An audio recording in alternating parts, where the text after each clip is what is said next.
Sir जब मैं 6 साल की थी तब मेरी मदर की डेथ हो गई थी। स्टार्टिंग में मेरे पास फ़ोन नहीं था, मतलब मेरे भाई के पास एक पुराना फ़ोन था तो उसी से हम दोनों करते थे। मेरे पास कीपैड वाला था।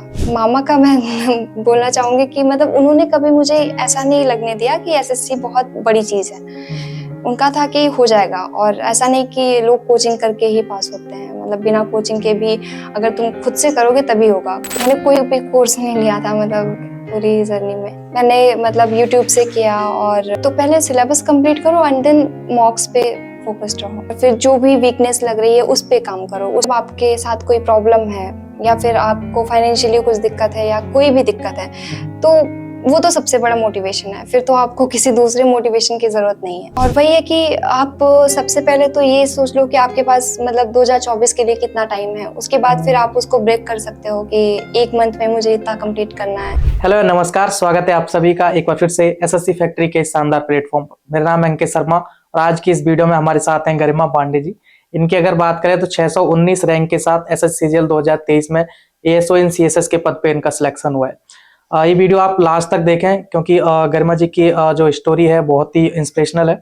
बहुत कुछ आपको सीखने को मिलेगा। इनका ये चौथा अटेम्प्ट था, तो जो नए एस्पिरेंट्स इस तैयारी में आना चाहते हैं उनको बहुत कुछ इंसाइट्स मिलेंगे कि कैसे क्या एस्पिरेंट अपनी जर्नी तय करता है। 2 साल 3 साल 4 साल लगातार मेहनत करता है, तब जाके उसको फाइनल डेस्टिनेशन उसकी मिलती है। तो अगर चैनल पे आप नए हो, चैनल को सब्सक्राइब कर लेना और वीडियो पसंद आए वीडियो को लाइक करना। आप सभी लोगों को कोई भी क्वेरीज होते हैं आप हमें डायरेक्ट इंस्टाग्राम पर मैसेज कर सकते हो, उसका लिंक आपको डिस्क्रिप्शन में मिल जाएगा। टेलीग्राम चैनल भी हमने क्रिएट किया हाल ही में, तो वहाँ पे 1000 लोग जुड़ चुके हैं, तो आप भी जुड़ जाए, नहीं जुड़े हैं। वहाँ पे स्टडी मटेरियल आपको फ्री में जो भी अवेलेबल होता है वो हम कराते रहते हैं समय समय पर। टॉपर्स के जो नोट्स होते हैं वो भी हम वहाँ प्रोवाइड करते रहते हैं। तो गरिमा जी बहुत बहुत स्वागत है आपका thank you SSC sir. Factory पर। कैसे हो आप, एक बार ऑडियंस को अपना इंट्रो दे दीजिए। जैसा कि आपने बताया, मेरा नाम गरिमा पांडे है। मैं जौनपुर यूपी से बिलोंग करती हूँ। मैंने सुल्तानपुर में रह के पढ़ाई किया है और मैंने बीएससी मैथमेटिक्स किया है। ओके, एक कौन सा अटेम्प्ट था आपका? सर ये मेरा 5वां अटेम्प्ट था। 5वां अटेम्प्ट था सीजीएल का? यस सर, सेकंड अटेम्प्ट से मुझे कैग ऑडिटर मिला। ओके, अगर मैं आपके फैमिली बैकग्राउंड की बात करूं और शुरुआती बचपन के दिनों की बात करूं, कहाँ से आप कहाँ पे रहे आप, शुरुआती पढ़ाई लिखाई कैसी रही आपकी? सर जब मैं 6 साल की थी तब मेरी मदर की डेथ हो गई थी। तो उस टाइम मैं और मेरा भाई, छोटा भाई, वो मामा के घर थे और मेरा दूसरा छोटा भाई वो घर पे था। उस टाइम वो 2.5 साल का था। तो उसके बाद फिर मतलब मैं और मेरा छोटा भाई यहाँ पे रह गए मामा के घर, और दूसरा छोटा भाई वो वहीं घर पे रह गया।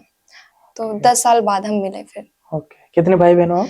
सर 2 भाई हैं और मैं अकेले। दोनों छोटे हैं? यस सर, दोनों छोटे हैं। ओके, और फिर स्कूलिंग वगैरह ये सब आपकी सर कैसे हुई? स्कूलिंग मेरी मामा के घर से ही हुई थी। ओके, जी सर। तो आपने जैसा कि बताया आपके साथ ये दुखद घटना हुई कि आपकी माँ जी छोड़ के चली गई आपको 6 साल की उम्र में। यस। तो थोड़ा उसके बारे में थोड़ा और बताओ, कैसे आपने फिर अपने आप को संभाला?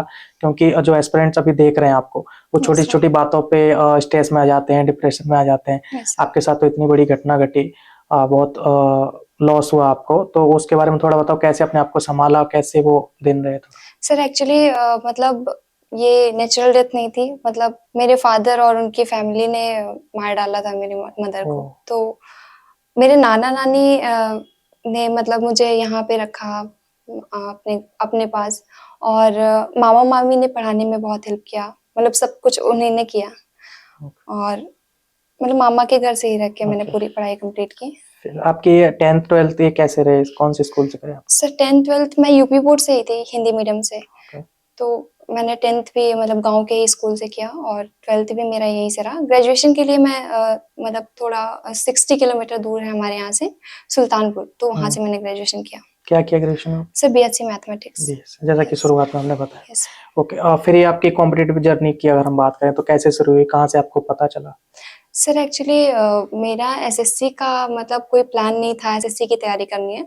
तो मेरा था कि मैं जर्नलिस्ट बनूँगी हुँ, या फिर मतलब एमएससी करूँगी फिज़िक्स से, ऐसा कुछ। हुँ, लेकिन मैं वैसे भी इंट्रोवर्ट हूँ, तो जर्नलिस्ट तो मतलब मुश्किल ही था। हुँ, तो फिर मामा ने फॉर्म भर दिया था, मतलब एसएससी सीएचएसएल का, मुझसे बिना बताए।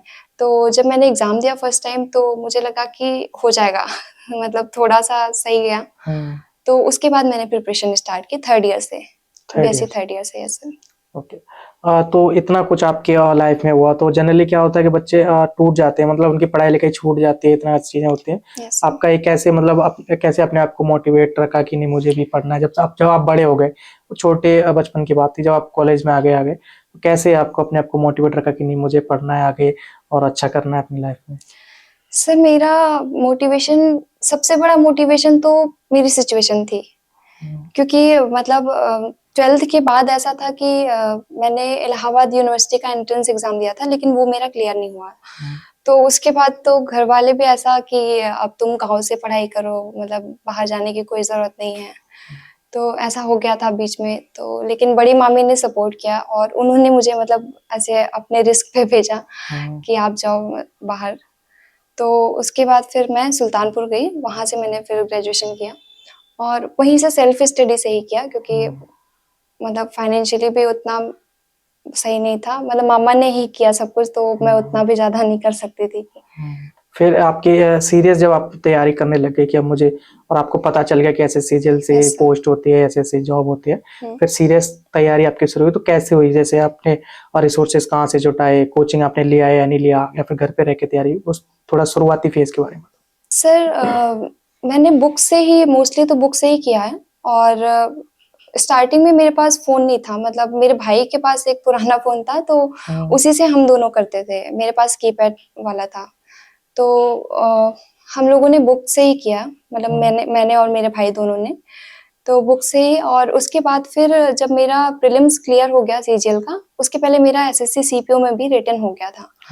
तो उसके बाद फिर यूट्यूब से मैंने थोड़ा पढ़ाई किया, पवन सर से मैंने मैथ्स किया। हम्म, बाकी तो मतलब इंग्लिश का नीतू मैम की बुक से किया हम्म, और जीके वगैरह भी बुक से, यूट्यूब से। हम्म, और रीजनिंग का भी, मतलब रीजनिंग का तो मैंने मॉक से ही किया था, उसके लिए कोई बुक भी नहीं लिया था। ओके। आपका ये 5वां अटेम्प्ट था, राइट? Yes sir. तो आप ये सीजीएल के 5 अटेम्प्ट आपने दिए, बाकी आपने वनडे एग्जाम और कौन से एग्जाम दिए, और किस ईयर में आपका कौन सा एग्जाम था, किस में सिलेक्शन हुआ, किस में नहीं हुआ, इसके बारे में थोड़ा बताओ। सर एग्ज़ाम तो मैंने बहुत सारे दिए हैं, जब तक मेरा सिलेक्शन नहीं हुआ था, तो मैं जो भी लगता था कि ये हो जाएगा मेरे हम्म, से, तो मैं सारे एग्ज़ाम देती थी। मतलब स्टेट में तो मैंने यूपीएसआई दिया था, उसमें मेरा क्लियर हो गया था, लेकिन रनिंग में मैं बाहर हो गई थी। हम्म, और एसएससी के एग्ज़ाम में एमटीएस और जीडी छोड़कर मैंने सारे एग्ज़ाम दिए हैं और सारे एग्ज़ाम में हो गया है, मतलब सीपीओ में भी मेरा हो गया था, लेकिन फिज़िकल टेस्ट के लिए उसमें मैं नहीं गई, हम्म, क्योंकि मेरा अच्छा भी नहीं था, हो भी नहीं पाता, मतलब रनिंग में ही मैं बाहर हो जाती। और स्टेनो, सबसे पहला एग्ज़ाम मेरा स्टेनो हुआ था, स्टेनो 2018, हम्म, लेकिन फिर मामा ने मना कर दिया, क्योंकि उसमें बहुत टाइम लगता है स्टेनो शॉर्ट हैंड सीखने में, हम्म, तो वो मैंने छोड़ दिया। मतलब मैं गई नहीं इसके लिए। और एसएससी सीजीएल 2020 में मुझे ऑडिटर की पोस्ट मिली और एसएससी सीएचएसएल 2020 में मुझे एलडीसी मिला था इनकम टैक्स में, हम्म, और फिर उसके बाद 23 का मैंने किया। ओके। अभी फाइनल आपको आपकी मनपसंद पोस्ट मिल गई यस ना, सर। एएसओ एनसीएसएस यस यही सर। लेना चाहते थे आप? सर मेरा फर्स्ट प्रेफरेंस तो एमईए था, जैसे मेरे मामा भी एमईए में, तो फिर वही था हम्म, कि लेकिन हाँ, सीएसएस में भी मुझे था। तो अभी जैसे आपके मार्क्स की बात करूं अभी इस ईयर में, तो यस आप सर। अगर आपको याद हो तो कौन से सब्जेक्ट में कितने मार्क्स आपके आए थे? सर मुझे मतलब फाइनल आंसर की के पहले का याद है, क्योंकि उस हम्म, टाइम मेरे 331 मार्क्स थे और मेरे इंग्लिश में 127 थे और मैथ्स में मेरे 75 थे, मतलब मैंने 25 क्वेश्चन अटेम्प्ट किया था और सारे सही हम्म, थे। और रीजनिंग में मेरे 83 थे और जीके में मेरे 51 मार्क्स थे। लास्ट में थोड़ा चेंज हो गया, वो हम्म, जीके में 4 नंबर बढ़ गए थे मेरे और रीजनिंग में 8 नंबर कम हो गए थे। ओके। तो आपका जब जैसे जो रिवाइज्ड रिजल्ट आया बाद में, तो उसमें कोई रैंक भी ऊपर नीचे हुई आपकी? Yes sir. कितना? मेरी पहले रैंक आ रही थी अंडर 300 ओके। और बाद में मेरी 619 हो गई थी। ओह, एकदम से इतना, मतलब डबल का पूरा हो गया। Yes sir. पोस्ट भी, फिर आप पोस्ट में भी आया हाँ होगा? सर, शायद मुझे एमईए भी मिल सकता था पहले। ओह, ओके, ओके। ओके, अगर मैं आपके जैसे स्ट्रेटजी पर आऊँ, तो आपने किस तरीके से स्ट्रेटजी बनाई, कैसे आप पढ़ते थे? तो थोड़ा सब्जेक्ट वाइज हम समझना चाहेंगे। इंग्लिश आपने कैसे पढ़ा, थोड़ा डिटेल में बताना। शुरुआत कैसे हुई, फिर धीरे-धीरे आपने चेंजेस भी करे होंगे अपनी प्लानिंग में, जब आपका सिलेक्शन नहीं यस हो रहा सर। था, है ना? 4 साल आपको लग गए। तो यस इंग्लिश सर। का थोड़ा पूरा फेज़ आप बताना हर सब्जेक्ट का, कि शुरुआत कैसे करी और कैसे फाइनल आप सही पाथ पे, कि अब ये सही है, ऐसे इससे पढ़ सकते हैं, इससे नहीं पढ़ सकते हैं। तो थोड़ा इंग्लिश के बारे में बताओ। सर एक्चुअली मतलब ऐसा मैंने कोई कोचिंग वगैरह लिया नहीं था, तो मुझे कोई गाइडेंस ऐसा प्रॉपर मिला नहीं था। तो मैंने तो सबसे पहले मतलब जब मैंने स्टेनो की तैयारी शुरू की, तब मैं बीएससी थर्ड ईयर में थी। तो उस टाइम तो किरण पब्लिकेशन की एक प्रैक्टिस बुक आती है, तो वहीं से शुरुआत किया। मतलब बिना कोई सिलेबस कंप्लीट किए मैंने सबसे पहले प्रैक्टिस ही शुरू कर दी। और बाकी वोकैब तो मैं तैयार कर रही थी कहीं से भी, मतलब न्यूज़पेपर से और बाकी जगह से। तो फिर इसलिए भी मुझे ज़्यादा थोड़ा टाइम लग गया उसकी वजह से। फिर बाद में मैंने नीतू मैम की बुक लिया, फिर उससे मैंने ग्रामर कंप्लीट किया। और वोकैब के लिए नॉर्मल लुइस की एक वर्ड पावर मेड इजी करके आता है, वो मैंने पढ़ा था, वो बहुत अच्छी बुक थी। ब्लैक बुक से किया था, और मिरर ऑफ कॉमन एरर्स भी मैंने बाद में किया। तो बहुत सारी किताबें पढ़ी आपने। यस सर, मतलब लास्ट तक आते आते मैं बुक्स ऐड करती गई। ओके। जैसे जो नए बच्चे देख रहे हैं और उनका सपना है कि मुझे फर्स्ट अटेम्प्ट में निकालना है, Yes, मेरी मनपसंद पोस्ट है, मुझे फर्स्ट अटेम्प्ट में मिल जाए, तो क्या लगता है आपको कितनी किताबें उनको कौन सी लेनी पड़ेंगी, वो सफिशिएंट होंगी? अगर उनको अच्छे से कर लेते हैं तो उनका इंग्लिश हो जाएगा। सर इंग्लिश के लिए तो मतलब मुझे लगता है कि नीतू मैम की, जैसे आप जिसमें भी कंफर्टेबल हो ग्रामर के लिए। मैंने 120 रूल्स भी पढ़े थे लास्ट में, मैंने जैसे रिवीजन, क्विक रिवीजन के लिए मैंने पढ़ा था। तो जैसे नीतू मैम का वॉल्यूम फर्स्ट बहुत अच्छा है ग्रामर के लिए, खासकर हिंदी मीडियम वाले बच्चों के लिए, क्योंकि वो दोनों लैंग्वेज में है, तो काफी सही रहता है। और वॉल्यूम सेकंड भी अच्छी है उनकी, उसमें वोकैब सेक्शन है पूरा, मतलब वोकैब पार्ट है। क्या डिफरेंस क्या है इसमें वॉल्यूम 1 और 2 में? सर वॉल्यूम 1 में ग्रामर मतलब रूल्स हैं सारे, ग्रामर बेस्ड है, और वॉल्यूम 2 जो है वो वोकैब सेक्शन बेस्ड है। Yes sir. और बाकी नॉर्मल लुइस की भी जो बुक है वो बहुत अच्छी है वोकैब्स के लिए। ब्लैक बुक तो फेमस है ही है।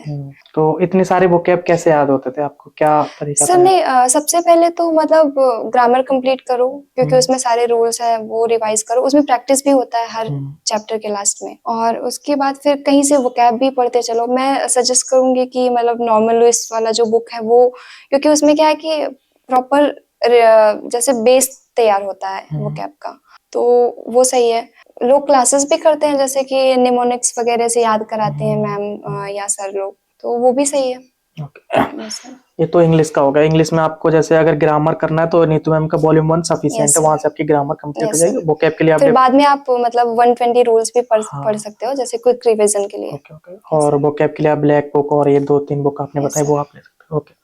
अब जैसे मैथ की बात करें तो आपने जैसे शुरुआत में कहा कि आपकी इंग्लिश और मैथ दोनों वीक था, Yes, sir. है ना? तो फिर मैथ कैसे आपने तैयार किया एसएससी के लिए? सर मैथ्स तो मतलब मेरा प्लान ये था कि स्टेनोग्राफर में मेरा जब सिलेक्शन हुआ तो मैंने सोचा कि मतलब मैं शॉर्ट हैंड सीख लूंगी, और सेकंड अटेम्प्ट मतलब स्टेनोग्राफर का ये दूसरा अटेम्प्ट दूंगी, और उसमें मैं अच्छी पोस्ट लाऊंगी।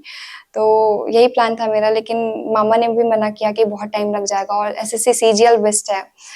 तो मामा का मैं बोलना चाहूंगी कि मतलब उन्होंने कभी मुझे ऐसा नहीं लगने दिया कि एसएससी बहुत बड़ी चीज है।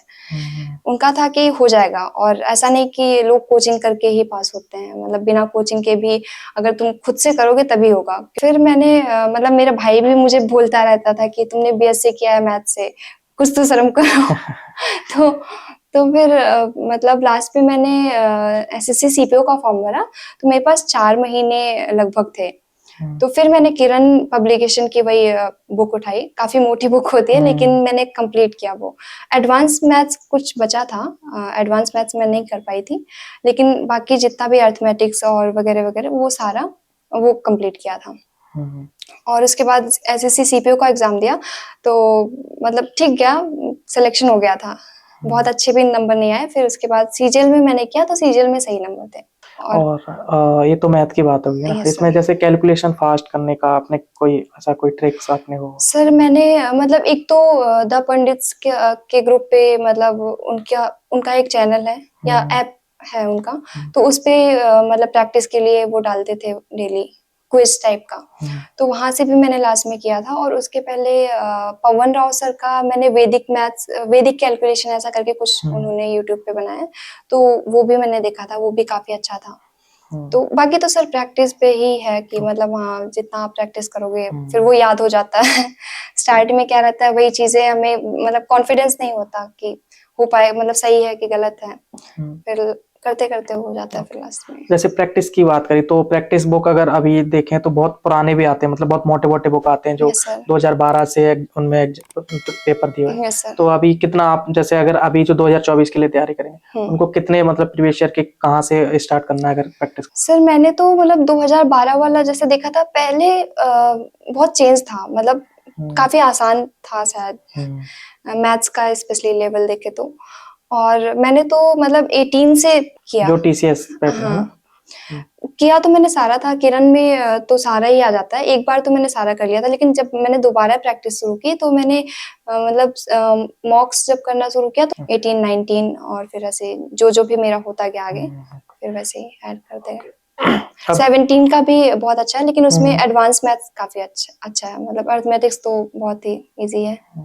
एडवांस मैथ से बहुत सारे बच्चों को डर भी लगता है कि है Yes, ना, sir. और अर्थमेटिक में थोड़ा मजा आता है, जैसे परसेंटेज हो गया, Yes, sir, yes, time and sir. Work, ये सब उसमें वो थोड़ा इंटरेस्टिंग भी होता है ना। बिल्कुल। तो एडवांस पे इतना ध्यान नहीं दे पाते। तो आपको क्या लगता है जैसे एडवांस मैथ में कोई ऐसा चैप्टर हो जो अभी ट्रेंड, जैसे आपने देखा हो एग्जाम का 2023 वाला, है ना, कि कोई वो चैप्टर मतलब बहुत ज्यादा हाइप बना रखी है, उसमें इतना ज्यादा समय चला जाता है लेकिन इतना वेटेज नहीं है उस चैप्टर का, ऐसा कुछ है एडवांस में? सर मतलब जब मैंने दिया था 2020 में तो उसमें तो था काफी, मतलब एडवांस काफी पूछा था उसमें। लेकिन अब क्या है कि अब कैलकुलेशन पे ज्यादा बेस्ड है, तो वो अब तो एडवांस का थोड़ा सा कम हो रहा है पहले से। तो सर ओके, मतलब समय है तो सारा कर लो, नहीं है तो कुछ मतलब हाँ एडवांस फिर सिलेक्टिव करो, मतलब जिसका वेटेज ज्यादा है आप उसको पहले कर सकते हो। ओके। हाँ, जैसे आपके पास टाइम हो। ओके, अगर जीके जीएस की अगर बात करें तो कैसे Yes, sir. कंप्लीट किया आपने, और अभी के हिसाब से बताना 2023-24 में जो बच्चे देंगे वो Yes, sir. कैसे कर सकते हैं, कौन सी किताबें बेस्ट रहेंगी उनकी? सर जीके जीएस का तो मैं बहुत भटकी हूँ इसके चक्कर में, क्योंकि मेरे मार्क्स बहुत ही गंदे आते थे। तो मैंने मतलब यूट्यूब से किया, और दृष्टि पब्लिकेशन की एक बुक आती है जीके की, वहां से किया थोड़ा बहुत घटनाचक। और यूट्यूब में क्रेजी जीके ट्रिक करके एक चैनल है, वहां से मतलब क्योंकि उसमें इजीली याद हो जाता है, तो यहाँ सबसे। लेकिन लास्ट में मैंने मतलब 2023 के लिए मैंने परमार सर का किया था, PYQ सीरीज उन्होंने कराया था यूट्यूब पर। वो फ्री है? हाँ फ्री है सर। मैंने कोई भी कोर्स नहीं लिया था, मतलब पूरी जर्नी में तो मतलब परमार सर से किया था, तो वो काफी उसमें से क्वेश्चन बहुत ज्यादा आए थे, तो इसलिए मेरा जीके अच्छा हुआ था उस टाइम। जीके जीएस में कौन से टॉपिक मतलब ज्यादा वेटेज वहां से ज्यादा सर अभी तो साइंस का ज्यादा ही आ रहा है, बाकी अलग अलग टाइम पे एसएससी का खैर कुछ भरोसा भी नहीं है। लेकिन हाँ अभी तो फिलहाल मतलब साइंस के टॉपिक ज्यादा हैं। ओके। और रीजनिंग कैसे किया आपने? सर रीजनिंग तो मतलब मैंने मॉक से ही किया। रीजनिंग का कभी मैंने कोई बुक भी नहीं सॉल्व किया, मॉक से ही जो भी मॉक्स में आते थे वही से किया। ओके, मॉक्स कौन से लगाए? सर मॉक्स तो मतलब टेक्स्ट बुक सबसे पहले, और ऑलिव बोर्ड भी दिया है, और मेरे एक फ्रेंड ने बताया था एसएससी मॉक एंकर करके, और एसएससी बाबा उसने लिया था, तो मैंने उसके वाले से किया था। तो कब से मतलब मॉक देना स्टार्ट कर देना चाहिए जो नए बच्चे देख रहे हैं? सर एक बार मतलब 60% सिलेबस अगर कंप्लीट हो जाता है तो आप ट्राई कर सकते हो। आप मतलब एक बार तो देख लो कि कितने नंबर आ रहे हैं, कुछ समझ में आ रहा है कि नहीं आ रहा है। उसके बाद से मतलब वीक में एक मॉक ऐसा रख सकते हैं, फिर बाद में फिर मतलब सिलेबस कंप्लीट करने के बाद तो फिर मॉक्स ही करना है। कंप्यूटर और टाइपिंग के बारे में थोड़ा और बताओ। सर कंप्यूटर का तो मैंने आरबी से किया था, मतलब शुभम सर का जो, हाँ, और आभास सर का भी पीडीएफ मैंने पढ़ा था, मतलब क्योंकि पहली बार तो बहुत ही डर लग रहा था कि क्या आएगा क्या नहीं, तो बहुत कंफ्यूजन थी 2022 में जब मैंने दिया था।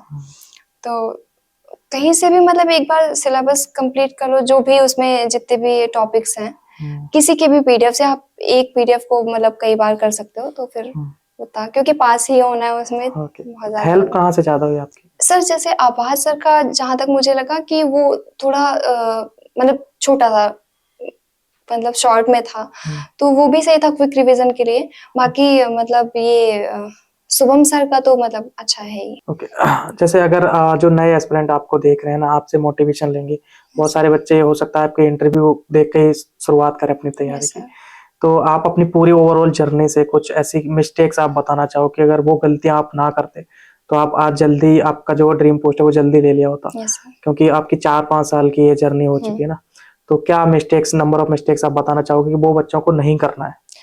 सर सबसे पहले तो मतलब जैसे मैंने तो गलती क्या किया था कि सबसे पहले प्रैक्टिस ही शुरू कर दिया था, तो वो तो बिल्कुल नहीं करना है। पहले आप सिलेबस कंप्लीट करो, जहाँ से भी आपको समझ आता है, और अगर आप फाइनेंशियली सही हो, मतलब अफोर्ड कर सकते हो, तो आप किसी टीचर की कोर्स गाइडेंस ले सकते हो। मतलब लेकिन ऐसे नहीं कि भटक रहे हैं, कभी इधर पढ़ लिया, कभी उधर पढ़ लिया, तो ऐसा बिल्कुल नहीं करना है। तो मतलब किसी टीचर का भी कोर्स वगैरह भी ले सकते हो आप, मैथ्स के लिए स्पेशली।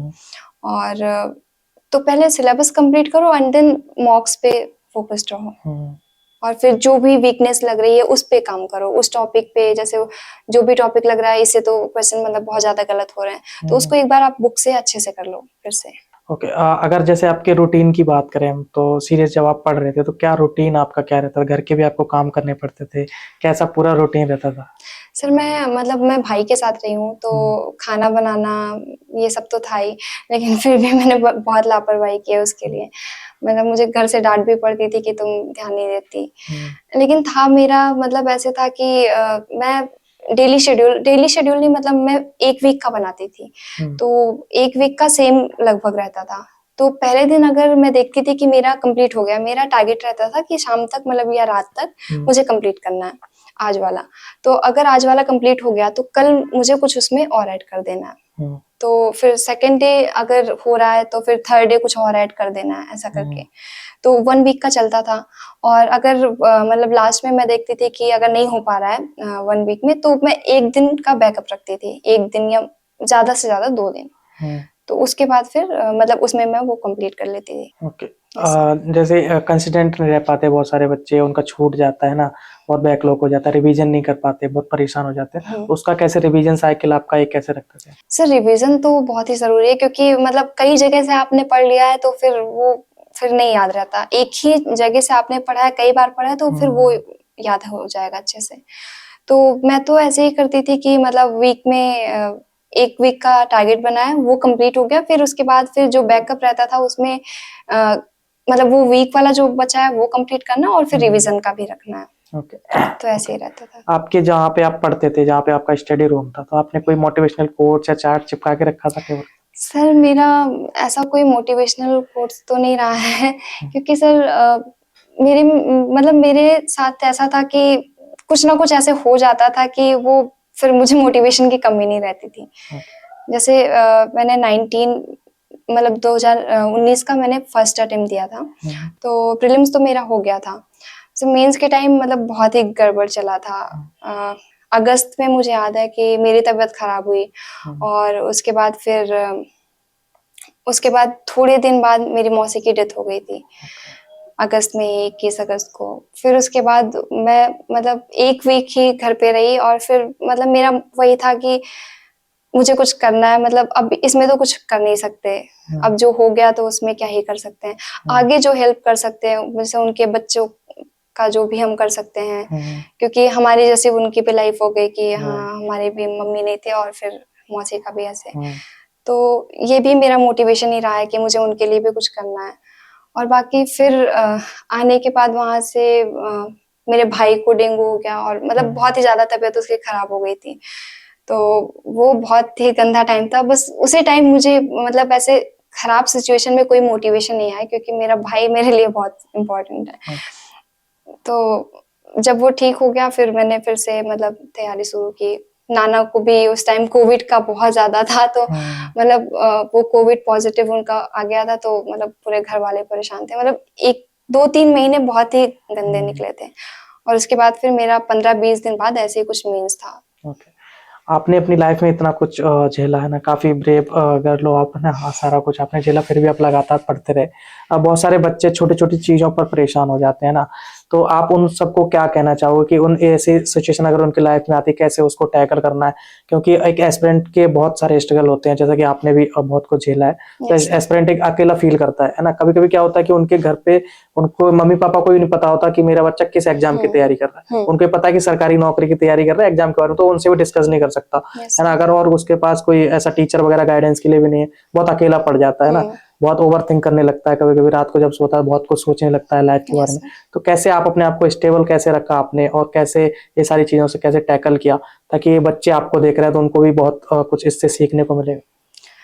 सर मेरे हिसाब से अगर अगर आपके पास कोई मतलब आपके साथ कोई प्रॉब्लम है या फिर आपको फाइनेंशियली कुछ दिक्कत है या कोई भी दिक्कत है, तो वो तो सबसे बड़ा मोटिवेशन है। फिर तो आपको किसी दूसरे मोटिवेशन की ज़रूरत नहीं है। स्ट्रगल तो उनके लिए है जिनके पास सब कुछ है और उसके बाद भी उनको करना है। तो रियल स्ट्रगल तो उनका है अगर उसके बाद भी वो कर ले जा रहे हैं। तो बस वही है कि और सर फ्रेंड सर्कल में तो मतलब मेरे बहुत ही कम फ्रेंड्स थे। कुछ 4 मतलब 4-5 ही थे, लेकिन मैं ऐसा नहीं था कि उनके साथ हमेशा कहीं बाहर जा रही हूँ या हर पार्टी में शामिल हो रही हूँ, ऐसा कुछ नहीं था। तो वो ठीक है, आप जैसे अपना एम अलग रखो कि मुझे वो कंप्लीट करना है। मेरा हमेशा से जैसे ड्रीम होता था कि मुझे जॉब मिल जाएगी उसके बाद मैं ये करूँगी। और हर फेस्टिवल पे या फिर कुछ भी पड़ता था, घर में कोई फंक्शन है, तो मुझे लगता था हाँ इस दिन तक या फिर अगले साल तक मेरा कुछ ना कुछ जॉब में हो जाएगा। आपकी जैसे पढ़ाई के अलावा कुछ हॉबीज की बात करें तो क्या आप पढ़ाई के अलावा क्या क्या एक्टिविटी आप करते थे? मैंने एक बुक पढ़ा था एटॉमिक हैबिट्स करके, वो मेरी पढ़ाई में बहुत हेल्प किया था। कैसे? मतलब वो बहुत अच्छी बुक है, खासकर जो बच्चे प्रिपरेशन कर रहे हैं उनको वो जरूर पढ़नी चाहिए। 1-2 सीख उसमें से कुछ देना चाहो? सर ऐसा था कि मतलब अगर आप हर दिन 1% बेटर कर रहे हो तो फिर आप साल के एंड में देखोगे तो आप बहुत आगे निकल जाओगे। और वैसे ही अगर आप हर दिन 1% खराब हो रहे हो, मतलब है ना, तो नीचे बहुत जा रहे खराब हो हो, जाओगे। तो फिर 1 साल के लास्ट में मतलब आप बहुत ही नीचे चले जाओगे। ओके। तो ये मेरे लिए बहुत अच्छा था। ग्रेट। अभी जैसे आपका एएसओ सीएसएस में हुआ है, राइट? Yes, sir. तो आप दिल्ली में रहोगे, यहीं पोस्टिंग आपकी रहेगी। यस तो आपने कुछ और भी ऐसे सोचा यूपीएससी वगैरह का, क्योंकि दिल्ली में यूपीएससी का बहुत क्रेज है। Yes sir. सर अभी तो कोई प्लान नहीं है, बाकी आगे देखते हैं। ओके, इस पोस्ट के बारे में थोड़ा बताओ। ये जैसे आपको पोस्ट मिली है ये वाली, तो फिर आपने रिसर्च भी करा होगा क्या क्या इसमें काम होता है, कैसे यस होता है, सर। तो क्या पता चला आपको इस पोस्ट के बारे में? सर इसमें मतलब जनरली मंत्रालय में पोस्टिंग होती है, जैसे एमएचए हो गया फाइनेंस और डीओपीटी है, तो उसमें ही काम करना होता है। Okay okay. लास्ट में चलिए, सारा कुछ हमने डिस्कस कर ही लिया। लास्ट में अगर आपको ऐसा कुछ लगता है कि हम कुछ पूछना भूल गए या फिर आप कुछ ऐसी बातें बताना चाहते हो एस्पिरेंट को ना, तो क्या मैसेज ओवरऑल 2024 वालों के लिए, क्या लास्ट में क्या बोलना चाहोगे आप? सर 24 वालों के जैसे बिगिनर्स के लिए तो वही है कि सिलेबस कंप्लीट करें, अभी टाइम भी है, तो सिलेबस कंप्लीट करें और फिर प्रैक्टिस करें। और वही है कि आप सबसे पहले तो ये सोच लो कि आपके पास मतलब 2024 के लिए कितना टाइम है, उसके बाद फिर आप उसको ब्रेक कर सकते हो कि 1 मंथ में मुझे इतना कंप्लीट करना है या फिर 2 मंथ में मेरा ये सब्जेक्ट कंप्लीट हो जाना चाहिए। उसके बाद फिर आप वीकली प्लान बना सकते हो। तो ऐसे ही मतलब ओवरऑल ऐसा होना चाहिए कि हमें पता होना चाहिए कि इतने दिन में मेरा ये कंप्लीट हो जाना चाहिए, तो उसी के हिसाब से टारगेट सेट करना है, ज़्यादा कम ऐसा। चलिए, काफ़ी अच्छा लगा आपसे मिलके, बहुत कुछ सीखा हमने आपकी जर्नी से, बहुत मोटिवेशन मिला। Once again congratulation and thank you so much for your thank you time. Sir, thank you. I hope साथियों आपको भी बहुत कुछ सीखने को मिला होगा। वो जैसा कि आपने सुना कि गरिमा जी की जो जर्नी रही, बहुत ही स्ट्रगल भरे जर्नी इनकी रही, बहुत कुछ इन्होंने अपनी लाइफ में झेला। जैसा कि इन्होंने बताया कि 6 साल की उम्र में इनकी माँ इनको छोड़ के चली गई, है ना? तो एक बहुत बड़ा लॉस होता है। जब आप 6 साल या 7 साल के बहुत छोटे होते हो, उसी उम्र में आपकी माँ चले जाए, तो ये बहुत दुख की बात है। फिर उसके बाद ये शिफ्ट हुए अपने नाना नानी के यहाँ रहे, वहाँ पढ़ाई की, लेकिन हार नहीं मानी, लगातार पढ़ते रहे, मेहनत करते रहे, तो आज आपके सामने बैठे हैं, ये सो बने हैं। ठीक है, तो आप सभी लोगों का भी सपना है, तो मेहनत करते रहिए और मेहनत के प्रति ईमानदार रहिए। मैं हर बार कहता हूँ, मेहनत तो करना है, लेकिन दिखाना नहीं है कि ढोल नहीं बजाना कि मैं तैयारी कर रहा हूँ और साल निकलते जा रहे हैं और तैयारी में कुछ इजाफा हो नहीं रहा है ना।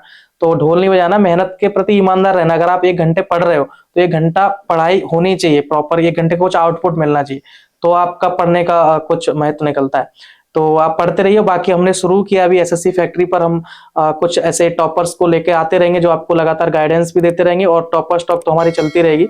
और आगे चल के हमने सोचा है कि जो बच्चे फाइनेंशियल वीक हैं, वो कहीं से कोर्स वगैरह परचेज नहीं कर सकते, तो हम जो टॉपर्स आते हैं उनसे रिक्वेस्ट करेंगे कि उनके लिए कुछ क्लासेस वगैरह भी कंडक्ट करते हैं हम, ताकि कुछ इंग्लिश के टॉपिक्स हो गए या फिर मैथ के कुछ टॉपिक्स हो गए, वो हम यहाँ कवर करवा सकें।